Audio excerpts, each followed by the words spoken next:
गोवा नाम सुनते ही दिमाग में क्या आता है? बीच, नाइट लाइफ, फ्रेंड्स के साथ अचानक बनी ट्रिप, भाई एग्जाम खत्म होते ही गोवा चलते हैं वाली फीलिंग, यही सब ना। हमारी जनरेशन के लिए गोवा सिर्फ एक जगह नहीं है, एक मूड है, फ्रीडम का, म्यूजिक का, रील्स का और सनसेट्स का। लेकिन ज़रा सोचिए, अगर वही गोवा जहाँ पार्टी करने के लिए जाते हैं किसी फिल्म में बिल्कुल उल्टे रंग में दिखाई दे। अगर लहरों की आवाज की जगह गोलियों की गूंज सुनाई दे, अगर बीच की रेत पर मस्ती नहीं बल्कि डर और धोखे की कहानी लिखी जाए। It's over.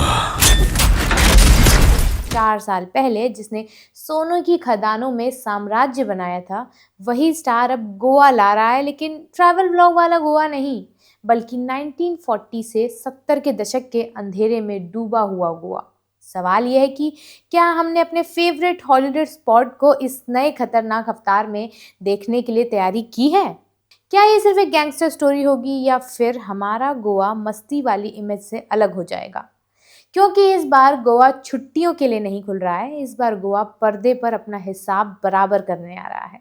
हाय, मेरा नाम है अन्नू और आप देख रहे हैं बजर बट्टू एंटरटेनमेंट पर मास्टर शॉट। 4 साल पहले जब KGF चैप्टर 2 ने बॉक्स ऑफिस पर सुनामी लाई थी, तब से एक ही सवाल इंडस्ट्री के गलियारों में घूम रहा था। यश अगली बार किस दुनिया में एंट्री मारेंगे? सोने की खदानों से निकलकर क्या वो फिर उसी टोन में लौटेंगे या कुछ बिल्कुल अलग करेंगे? अब toxic a fairy tale for grown ups के टीजर ने इस इंतजार पर विराम लगा दिया है और साफ कर दिया है कि इस बार खेल सोने का नहीं, खून और सत्ता का है। टीजर की पहली झलक से ही समझ आ जाता है कि ये फिल्म किसी परिकथा की तरह चमकती सतह के नीचे छिपे सरदान की कहानी है, और परिकथा भी ऐसी जो बच्चों के लिए नहीं, बड़ों के लिए है। टीजर हमें 1940 से 1970 के बीच के गोवा में ले जाता है। वो गोवा जो पोस्टकार्ड्स में खूबसूरत दिखता है, तस्करी के रूट्स और उभरते क्राइम सिंडिकेट से भरा हुआ भी है। सिनॉप्सिस के मुताबिक कहानी एक ऐसे आदमी की है जो डर, खून और धोखे से अपना साम्राज्य खड़ा करता है। Power is not granted, it is seized. यानी यहाँ सत्ता दी नहीं जाती, छीनी जाती है, और जो छीनता है उसे उसकी कीमत भी चुकानी पड़ती है। इस एक लाइन से फिल्म का टोन साफ हो जाता है। ये किसी रिडेम्पशन की कहानी नहीं है, बल्कि कब्जे की कहानी है। यश का किरदार राया टीजर में बेहद शार्प और रग्ड लुक में दिखाई देता है। पहली जारी किए गए पोस्टर में उनका आधा चेहरा छिपा था और वो बोतल से सीधे पीते हुए दिख रहे थे। ये इमेजिनरी सिर्फ स्टाइल नहीं, किरदार की मानसिकता का संकेत है। एक ऐसा इंसान जो नियमों से नहीं, अपने हिसाब से जी रहा है। टीजर में gun shot, slow motion entry और खून से सने फ्रेम्स हैं, लेकिन सबसे ज्यादा जो ठहर जाता है वो टूटी हुई आईने की फ्रेम वाला शॉट है। वो पल झटका देता है और यहीं से बहस शुरू हो जाती है कि क्या वॉयलेंस कहानी की ज़रूरत है या सिर्फ शॉक वैल्यू है। जब एनिमल थिएटर में आई थी तो मेन स्ट्रीम हिंदी सिनेमा में अनफिल्टर्ड हिंसा का नया दौर शुरू हुआ था। क्रिटिसिज्म हुआ, सोशल मीडिया पर बहस भी हुई, लेकिन बॉक्स ऑफिस ने सबको जवाब दे दिया। उसके बाद आदित्य धर की धुरंधर ने स्पाई एक्शन के फ्रेमवर्क में स्टाइलिस्ट ब्रुटैलिटी को इस तरह पिरोया कि हिंसा कहानी का हिस्सा लगे, महज सजावट नहीं, यानी एस्थेटिक्स। अब टॉक्सिक का टीजर देखिए, ये उस ट्रेंड को और आगे ले जाने की कोशिश करता है। यहाँ पर वॉयलेंस ज़्यादा कच्चा है, ज़्यादा निजी है और शायद ज़्यादा असहज भी करने वाला है। इंटरेस्टिंग बात यह है कि टॉक्सिक को डायरेक्ट कर रही हैं गीतू मोहनदास, जिनकी पिछली फिल्में लायर्स डाइस और मूथोन अपने संवेदनशील और यथार्थवादी ट्रीटमेंट के लिए जानी जाती हैं। ऐसे में सवाल और बड़ा हो जाता है, क्या वो इस हिंसा को सिर्फ ग्लोरीफाई करेंगी या इसके पीछे के सड़ते सिस्टम को भी एक्सपोज करेंगी? उनके ट्रैक रिकॉर्ड को देखें तो उम्मीद यही बनती है कि टॉक्सिक सिर्फ ग्लोरीफाई नहीं करेगी, तमाशा भी नहीं होगी, बल्कि सत्ता, लालच और तमाम चीज़ों की पड़ताल भी करेगी। टीजर का बैकग्राउंड स्कोर भी खास अच्छा बनाया गया है। रेट्रो सेटिंग के साथ मेल खाता म्यूजिक हर फ्रेम को वजन देता है। जब राया स्क्रीन पर चलता है तो सिर्फ विजुअल्स नहीं, साउंड भी उसकी ताकत को स्थापित करता है। ये वही सिनेमाई भाषा है जिसने KGF को मासी एंटरटेनमेंट से आगे ले जाकर एक सांस्कृतिक इवेंट बना दिया था। फर्क बस इतना है कि वहाँ गोल्ड माइन का मिथक था, यहाँ तस्करी के रूट्स और औपनिवेशिक साए हैं।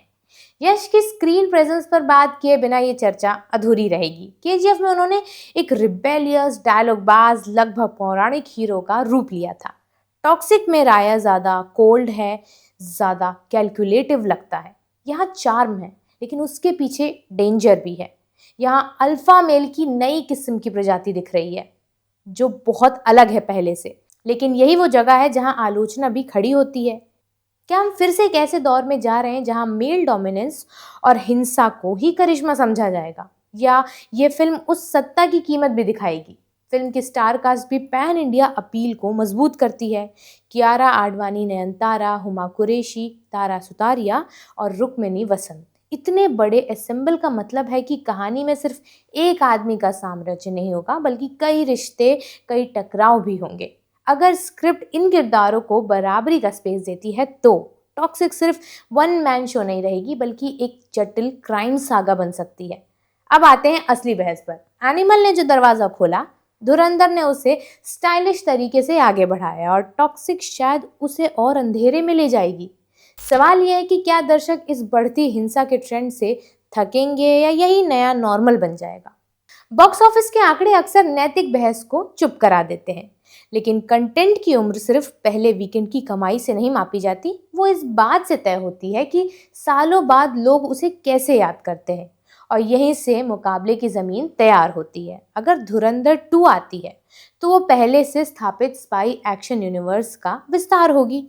टॉक्सिक एक नई दुनिया बना रही है। एक तरफ सीक्वल का भरोसा, दूसरी तरफ नई कहानी का रिस्क। किसका पलड़ा भारी होगा? क्या यश की 4 साल की दूरी उन्हें और भूखा बनाकर लौटाएगी, या दर्शक अब कुछ अलग तलाश रहे हैं? यंग ऑडियंस के लिए ये सिर्फ 2 फिल्मों का मुकाबला नहीं, बल्कि ट्रेंड का सवाल होगा।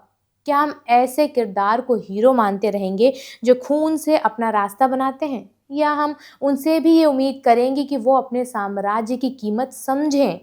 टॉक्सिक का टीजर फिलहाल वादा करता है ग्रैंड स्केल का, दमदार म्यूजिक का और एक करिश्माई लीड का, लेकिन असली इम्तिहान कहानी का ही होगा। अगर स्क्रिप्टिंग उस विजुअल के हिसाब से नहीं होगी तो ये फिल्म सिर्फ ट्रेंड फॉलो नहीं करेगी, उसे परिभाषित भी कर सकती है। फिलहाल इतना तय है कि यश की वापसी नॉर्मल तो नहीं होगी। ये एक बयान है कि वो सेफ जोन में लौटने नहीं आए, बल्कि नई जमीन पर अपना फ्लैग गाड़ने आए हैं। अब देखना यह है कि ये झंडा बॉक्स ऑफिस पर कितना ऊंचा लहराता है, और क्या ये सच में धुरंधर 2 को कड़ी टक्कर दे पाएगा? आने वाला वक्त बताएगा कि 70 के दशक के गोवा से उठी एक कहानी आज के दर्शकों को दिल में कितना छूती है और कितना गूंजती है। तब तक बहस जारी रखिए, क्योंकि लगता है अगले सालों में सिनेमा के इस अंधेरे साम्राज्य पर चर्चा थमने तो नहीं वाली है। वीडियो फिलहाल यहीं तक। आपको क्या लगता है, धुरंधर 2 और टॉक्सिक के क्लैश में कौन जीतेगा? कमेंट सेक्शन में ये बात ज़रूर बताकर जाइएगा।